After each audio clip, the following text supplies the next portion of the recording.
ನಾನೀಗಿರೋಂಥ ಜಾಗ ಯಾವುದೋ ಲಡಖು ಅಲ್ಲ, ಚೀನಾನೂ ಅಲ್ಲ ಅಥವಾ ನೇಪಾಳು ಅಲ್ಲ. ಬಟ್ ಇಲ್ಲಿರೋ ಕಲ್ಚರ್ ಆಗಿರ್ಬೋದು, ಇಲ್ಲಿರುವಂಥ ಭಾಷೆ ಆಗಿರ್ಬೋದು, ನಮ್ಮ ಕರ್ನಾಟಕದಲ್ಲ.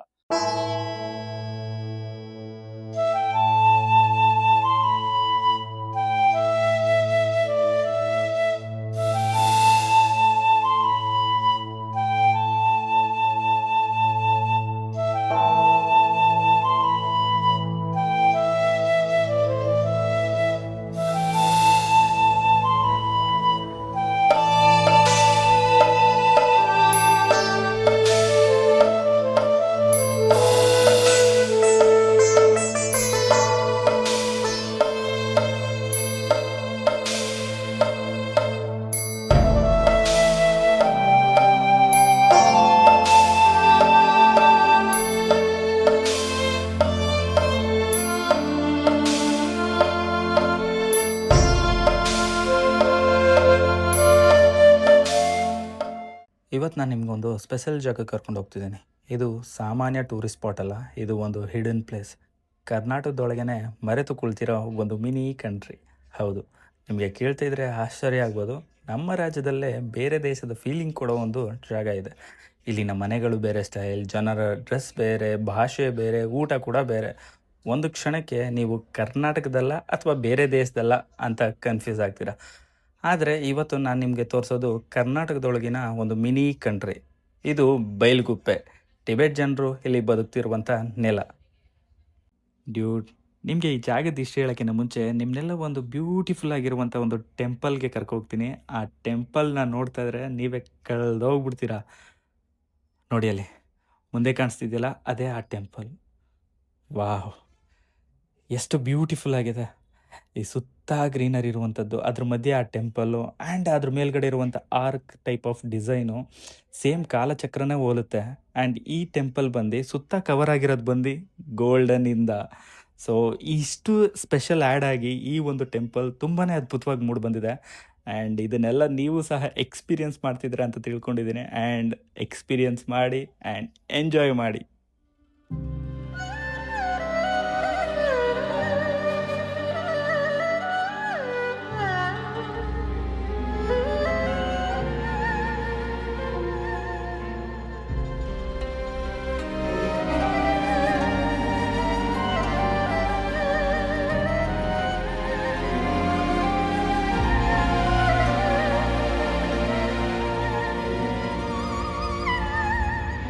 ಟೆಂಪಲ್ ಒಳಗಡೆ ಎಂಟ್ರಿ ಆದ ತಕ್ಷಣ ನಿಮ್ಗೆ ಕಾಣಿಸೋದು ಬುದ್ಧನೋಲುವಂಥ ಒಂದಷ್ಟು ಕಥೆಗಳನ್ನ ಅದ್ಭುತವಾಗಿ ಗೋಡೆಗಳ ಮೇಲೆ ಪೇಂಟ್ ಮಾಡಿದ್ದಾರೆ. ಅದು ಇನ್ ಡೀಟೇಲಿಂಗ್ ಆಗಿ ನೀವೇ ನೋಡ್ಬೋದು ಎಷ್ಟು ಡೀಟೇಲಾಗಿ ಪೇಂಟ್ ಮಾಡಿದ್ದಾರೆ ಅಂತ.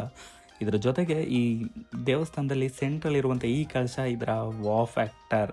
ಆ್ಯಂಡ್ ಇನ್ನೊಂದು ಎಸ್ಪೆಷಲಿ ಆ ಹಿಂದೆ ಕಾಣಿಸುವಂಥ ಅಷ್ಟು ಸ್ಟ್ಯಾಚುಗಳನ್ನ ಚಿನ್ನದಲ್ಲೇ ಕೆತ್ತನೆ ಮಾಡಿರುವಂಥದ್ದು, ಅಂದರೆ ಗೋಲ್ಡನ್ ಯೂಸ್ ಮಾಡಿ ಕೆತ್ತನೆ ಮಾಡಿರೋದು. ಆ್ಯಂಡ್ ಹಿಂದೆ ಕಾಣ್ತಿರುವಂಥದ್ದೇ ಬುದ್ಧ. ಈ ಜಾಗದ ಎಷ್ಟು ಹೇಳ್ಬೇಕಂದ್ರೆ ಏನು 1959ರಲ್ಲಿ ಚೀನಾ ಟಿಬೆಟ್ನ ಆಕ್ರಮಣ ಮಾಡುತ್ತೆ. ಆ ಟೈಮಲ್ಲಿ ಕೆಲವೊಂದಷ್ಟು ಟಿಬೆಟಿಯನ್ರು ಅವ್ರ ದೇಶ ಆಗಿರುವಂಥ ಟಿಬೆಟ್ನ ಬಿಟ್ಟು ಭಾರತಕ್ಕೆ ವಲಸೆ ಬರ್ತಾರೆ. ಅದರಲ್ಲಿ 14ನೇ ದಲೈಲಾಮಾ ಅನ್ನೋರು ಮತ್ತು ಅವರ ಜೊತೆ ಇದ್ದಂಥ ಒಂದಷ್ಟು ಜನರು ಈ ಒಂದು ಕರ್ನಾಟಕದ ಜಾಗಕ್ಕೆ ಬರ್ತಾರೆ. ಆಗ ಭಾರತ ಸರ್ಕಾರ ಏನು ಮಾಡುತ್ತೆ ಅಂದರೆ ಇವ್ರಿಗೆ ಕೆಲವೊಂದು ಪ್ರದೇಶದಲ್ಲಿ ಉಳ್ಕೊಳ್ಳೋಕ್ಕೆ ಜಾಗ ಕೊಡ್ತಾರೆ. ಅದರಲ್ಲಿ ಉತ್ತರಾಖಂಡ್, ಉತ್ತರ ಪ್ರದೇಶ ಆ್ಯಂಡ್ ನಮ್ಮ ಕರ್ನಾಟಕದಲ್ಲೂ ಸಹ ಜಾಗ ಕೊಡ್ತಾರೆ. ಆಗಿನ ಕಾಲದಲ್ಲಿ ಮೈಸೂರು ಸರ್ಕಾರ ಅಂತ ನಮ್ಮ ಕರ್ನಾಟಕ ಇರುತ್ತೆ. ಆ ಮೈಸೂರು ಸರ್ಕಾರ ಇವ್ರಿಗೆ ಇಲ್ಲಿ ಉಳ್ಕೊಳ್ಳೋಕ್ಕೆ ಜಾಗನ ಕೊಟ್ಟು ಸುಮಾರು 12 ಸ್ಕ್ವೇರ್ ಕಿಲೋಮೀಟರ್ ಅಷ್ಟು ಜಾಗನ ಈ ದಲೈಲಾಮಾ ಅನ್ನೋರಿಗೆ ಮತ್ತು ಅವ್ರ ಜೊತೆ ಬಂದಂಥ ಒಂದಷ್ಟು ಜನರಿಗೆ ಇಲ್ಲಿ ಉಳ್ಕೊಳ್ಳೋಕ್ಕೆ ಜಾಗ ಮಾಡಿಕೊಟ್ಟಿರ್ತಾರೆ.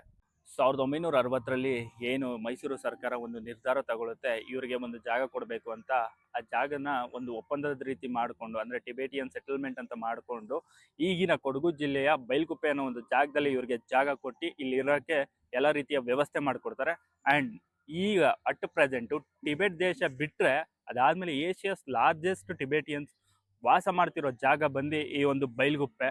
ಇವಾಗ ನಾನು ಹೋಗ್ತಿರೋ ಜಾಗ ಬಂದು ನಾಮ್ದೋರ್ಲಿಂಗ್ ಅಂತ, ಅಂದರೆ ಟಿಬೇಟಿಯನ್ಸಲ್ಲಿ ಆ ಪದದಲ್ಲಿ ಕರೀತಾರೆ. ಬಟ್ ಕನ್ನಡದಲ್ಲಿ ಅಥವಾ ಇಂಗ್ಲೀಷಲ್ಲಿ ಗೋಲ್ಡನ್ ಟೆಂಪಲ್ ಅಂತ ಕರೆಯೋದು.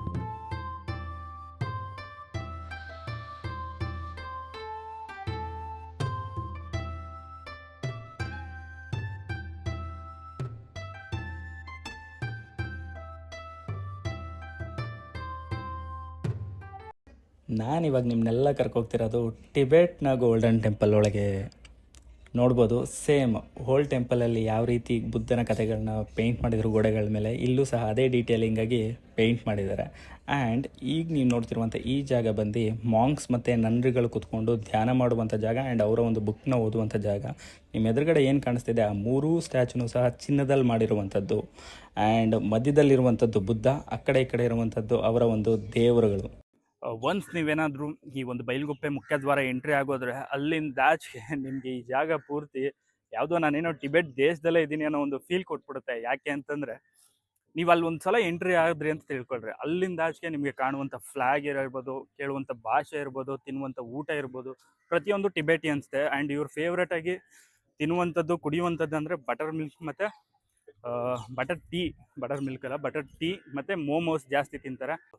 ಆ್ಯಂಡ್ ಇಲ್ಲಿ ಸುಮಾರು 500ಕ್ಕಿಂತ ಹೆಚ್ಚು ಮಾಂಕ್ಸ್ ಇದ್ದಾರೆ ಆ್ಯಂಡ್ ಹೆಚ್ಚು ಏನು ನನ್ರಿ ಅಂತ ಇದ್ದಾರೆ. ಆ್ಯಂಡ್ ನಮ್ಮ ಭಾಷೆಯಲ್ಲಿ ಹೇಳ್ಬೇಕಂದ್ರೆ ಸನ್ಯಾಸತ್ವ ತಗೋತೀವಲ್ಲ ಆ ಥರದವರು. ಆ್ಯಂಡ್ ಇಲ್ಲಿ ಬಂದು ಮೇಯ್ನಾಗಿ ಇವ್ರು ತಿಳಿಸುವಂಥ ಫಿಲಾಸಫಿ ಏನಂತಂದರೆ ಬುದ್ಧಿಸಮ್ಮು. ಆ್ಯಂಡ್ ಹೇಳ್ಬೇಕಂದ್ರೆ ಎಸ್ಪೆಷಲಿ ತುಂಬ ಅದ್ಭುತವಾಗಿದೆ ಇವ್ರ ಕಲ್ಚರನ್ನು ಸಹ. ಯಾಕಂದರೆ ಪ್ರತಿಯೊಂದು ಕಲ್ಚರ್ನ ನಾವು ರೆಸ್ಪೆಕ್ಟ್ ಮಾಡಲೇಬೇಕು, ಪ್ರತಿಯೊಂದು ಕಲ್ಚರ್ನ ದೇವ್ರನ್ನೂ ಸಹ ನಾವು ರೆಸ್ಪೆಕ್ಟ್ ಮಾಡಬೇಕು. ಬಟ್ ನಿಮ್ಮ ಹತ್ರ ಏನಾದರೂ ಬಜೆಟ್ ಇಲ್ಲದೆ ನಾನು ಟಿಬೆಟ್ಗೆ ಹೋಗೋಕ್ಕಾಗಲ್ಲ ಅಥವಾ ಭೂತಾನ್ಗೆ ಹೋಗೋಕ್ಕಾಗಲ್ಲ, ನೇಪಾಳ ಲಡಾಖ್ ಹೋಗೋಕ್ಕಾಗಲ್ಲ ಅಂದರೆ ಈ ಜಾಗನ ವಿಸಿಟ್ ಮಾಡಿ, ನಿಮಗೆ ಆ ಫೀಲ್ ಪಕ್ಕ ಖಂಡಿತ ಕೊಟ್ಟೇ ಕೊಡುತ್ತೆ. ಅಷ್ಟು ಅದ್ಭುತವಾಗಿದೆ ಈ ಜಾಗ. ಈಗ ನಾನು ಹಿಂದೆ ಏನು ನೋಡ್ತಿದ್ದೀರಾ, ಇಲ್ಲೆಲ್ಲ ಅಂದರೆ ಮಾಂಕ್ಸ್ಗಳು ಉಳ್ಕೊಳ್ಳುವಂಥ ಜಾಗ. ಅಂದರೆ ಅವಾಗ ಹೇಳ್ದಂಗೆ ನಮ್ಮ ಭಾಷೆಯಲ್ಲಿ ಸನ್ಯಾಸಿ ಅಂತ ಏನು ಹೇಳ್ತೀವಿ, ಅವರು ಉಳ್ಕೊಳ್ಳುವಂಥ ಜಾಗ. ಸುಮಾರು ಎಷ್ಟೇ 1000 ಜನ ಬಂದರೂ ಇದಿಷ್ಟು ಜಾಗದಲ್ಲೇ ಅವರು ವಾಸ ಮಾಡಬೇಕು. ಆ್ಯಂಡ್ ಇಲ್ಲಿ ಇನ್ನೊಂದು ರೂಲ್ಸ್ ಇದೆ, ಈ ಬೈಲ್ಗುಪ್ಪೆಯಲ್ಲಿ ಕೊಟ್ಟಿರುವಂಥ ಜಾಗದಲ್ಲಿ ಇವರು 33ಕ್ಕಿಂತ ಹೆಚ್ಚು ಮನೆಗಳನ್ನ ಕಟ್ಟಂಗಿಲ್ಲ ಅಂತಲೂ ಒಂದು ರೂಲ್ಸ್ ಇದೆ. ಬಟ್ ಎಷ್ಟು ಮನೆಗಳಿದೆ ಅಂತ ನಾನೇನು ಕೌಂಟ್ ಹಾಕಕ್ಕೆ ಹೋಗಿಲ್ಲ, ಬಟ್ ಆ ಒಂದು ರೂಲ್ ಅಂತೂ ಪಕ್ಕ ಇಲ್ಲಿದೆ. ಯೂಶಲಿ ನಿಮ್ಗೆ ಈಗಾಗಲೇ ನಾನು ಮಾಂಗ್ಸು ಮತ್ತು ಅವ್ರು ಇರುವಂಥ ಜಾಗನ ತೋರಿಸ್ಕೊಟ್ಟಿದ್ದೀನಿ. ಬಟ್ ಈ ಒಂದು ಜಾಗ ಬಂದು ನನ್ರಿ ಅಂತ, ಅಂದರೆ ಹೆಣ್ಮಕ್ಳು ಯಾರು ಸನ್ಯಾಸತ್ವ ತಗೋತಾರೆ ಅವ್ರನ್ನ ನನ್ರಿ ಅಂತಾರೆ. ಆ್ಯಂಡ್ ಅವ್ರು ವಾಸ ಮಾಡುವಂಥ ಜಾಗ ಈ ಜಾಗ. ಆ್ಯಂಡ್ ಇದ್ರೊಳಗಡೆ ಎಂಟ್ರಿ ಇಲ್ಲ, ಯಾಕಂದರೆ ಎಲ್ಲ ಹೆಣ್ಮಕ್ಳು ಇರೋದ್ರಿಂದ ಟೂರಿಸ್ಟ್ಗಳಾಗಿರ್ಬೋದು, ಪ್ರತಿಯೊಬ್ಬರು ಅಂದರೆ ಹುಡುಗರುಗಳನ್ನಾಗಿರ್ಬೋದು ಯಾರನ್ನೂ ಸಹ ಇಲ್ಲಿ ಎಂಟ್ರಿ ಮಾಡಲ್ಲ. ಹಾಗಾಗಿ ಹಂಗೆ ತೋರಿಸ್ತಾ ಇದ್ದೀನಿ, ನೋಡ್ಕೊಳ್ಳಿ. ಟೋಟಲ್ ಆಗಿ ಈ ಒಂದು ಬೈಲ್ಗುಪ್ಪೆಯಲ್ಲಿ ಎಷ್ಟು 1000 ಜನ ಟಿಬೆಟಿಯನ್ಸು ವಾಸ ಮಾಡ್ತವ್ರೆ ಅಂದರೆ 70,000ಕ್ಕಿಂತ ಹೆಚ್ಚಿನ ಜನ ಇಲ್ಲಿ ವಾಸ ಮಾಡ್ತಿರುವಂಥದ್ದು. ಅದರಲ್ಲಿ ಇವ್ರದ್ದು ಮಠಗಳಿದೆ, ಕೆಲವೊಂದು ಸ್ಕೂಲ್ಗಳನ್ನೂ ಕಟ್ಸ್ಕೊಂಡಿದ್ದಾರೆ. ಆ್ಯಂಡ್ ಇವ್ರದ್ದೇ ಆದಂಥ ಯೂನಿವರ್ಸಿಟಿಗಳನ್ನೂ ಕಟ್ಸ್ಕೊಂಡು ಈ ಒಂದು ಜಾಗದಲ್ಲಿ ಆಲ್ಮೋಸ್ಟ್ ಟಿಬೆಟ್ ದೇಶನೇ ಇಲ್ಲಿರೋ ರೀತಿಲಿ ಬದುಕ್ತಿದ್ದಾರೆ. ನೀವು ಈ ಜಾಗ ನೋಡ್ರಿ, ಯಾವುದೋ ಹೊರಗಡೆ ಪ್ರಪಂಚಕ್ಕೆ ಅಂದರೆ ಹೊರಗಡೆ ದೇಶಕ್ಕೆ ಬಂದಿದ್ದೀನಿ ಅಂತ ಅನ್ಕೋಬೇಕು. ಯಾಕಂದರೆ ಆ ರೀತಿ ಇವರು ಇಲ್ಲಿರುವಂಥ ಮನೆಗಳನ್ನಾಗಿರ್ಬೋದು, ದಾರಿ ಆಗಿರ್ಬೋದು ಎಲ್ಲನೂ ಸಹ ಇವರ ಒಂದು ಶೈಲಿಯ, ಇವರ ಒಂದು ಕಲ್ಚರ್ ರೀತಿನೇ ಕಟ್ಕೊಂಡಿದ್ದಾರೆ. ಟೋಟಲಾಗಿ ಈ ಬೈಲ್ಗುಪ್ಪೆಯಲ್ಲಿ ಸುಮಾರು 16ರಿಂದ 17 ಕ್ಯಾಂಪ್ಸ್ಗಳಿದೆ. ಅದಲ್ಲದೆ 30ಕ್ಕಿಂತ ಹೆಚ್ಚು ಟೆಂಪಲ್ಸ್ಗಳು ಇಲ್ಲಿ ನೋಡ್ಬೋದು ನೀವು.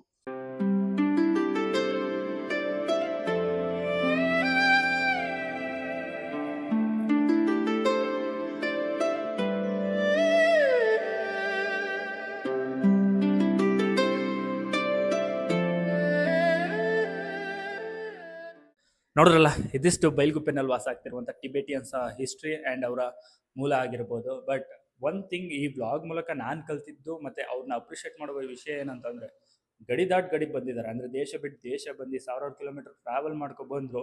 ಅವರ ಒಂದು ಧರ್ಮ, ಅವರ ಒಂದು ಕಲ್ಚರ್, ಅವರ ಒಂದು ಮೂಲನ ಬಿಟ್ಕೊಡದೆ ಮುಂದಿನ ಪೀಳಿಗೆಗೂ ತಿಳಿಸೋದೈತಲ್ಲ, ಅದು ಸಾಮಾನ್ಯನೇ ಅಲ್ಲ. ಆ್ಯಂಡ್ ಅದೊಂದು ಮಾತ್ರ ಅವರಿಂದ ಕಲ್ತಿದ್ದೀನಿ. ಯಾಕೆ ಅಂತಂದರೆ ಈಗಿನ ಜನ್ರೇಷನ್ಸ್ ಯಾರೇ ಇರ್ಬೋದು, ಏನಾದರೂ ಹೊಸದನ್ನು ನೋಡಿದ ತಕ್ಷಣ ಅದಕ್ಕೆ ಕನ್ವರ್ಟ್ ಆಗೋದು ತುಂಬ ಇರುತ್ತೆ.